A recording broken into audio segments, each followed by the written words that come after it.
If you think you love someone or think you're expressing love, and then when that person lets you down or suddenly becomes unlovable, that you stop loving him, or if your love alters, or you suddenly become bitter and unhappy, or if you say, I love him with all my heart, but after what he did to me, I hate him with a passion, then, according to Shakespeare, you never really loved in the first place. This was simply a cover for your dishonesty, that you were not loving him, you were investing something of yourself in him, hoping to get something back, which is not love. This is why we say love is a relatively rare phenomenon in our society.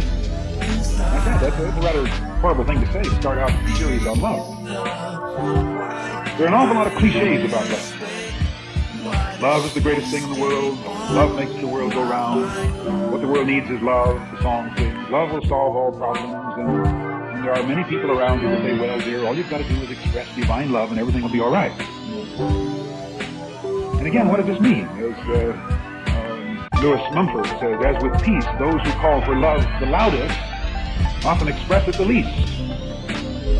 He says, to make ourselves capable of loving and ready to receive love is the paramount problem. He says, the paramount problem of integration and the key to salvation. It's easy to mouth the word. Love is the answer to everything. All we got to do is love and everything works out, you see.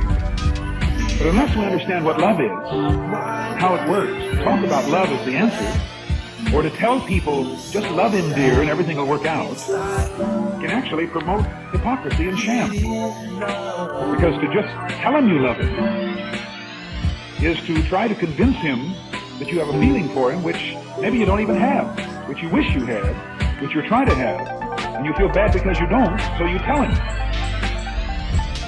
The thing is, if I tell you that I don't like you one little bit, you may be hurt by that. But there's one thing about it.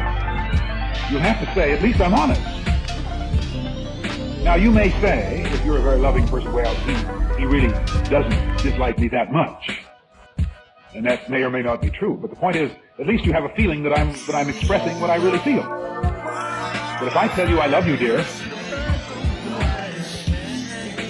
you can be, and maybe you should be, a little bit suspicious.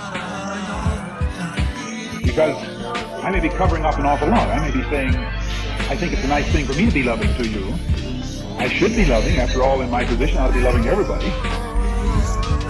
Love is a great thing, and therefore, if we relate in love, this is going to solve all of our problems, so I'm going to start the ball rolling by saying that I love you. But then, if I say I love you, actually, you're going to begin to question, probably, unless you're a sucker for flattery. You're going to be impressed, well, what right does he have to love me? How do I know he loves me? What is love anyway? What does he mean by love? You know, we have a lot of things. You know, if a girl happens to be a very pretty girl and say, I love you, she may pull back. Say, well, no, a man's making a pass at me.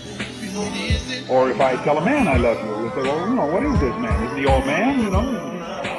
And so what do we mean by love? What is love?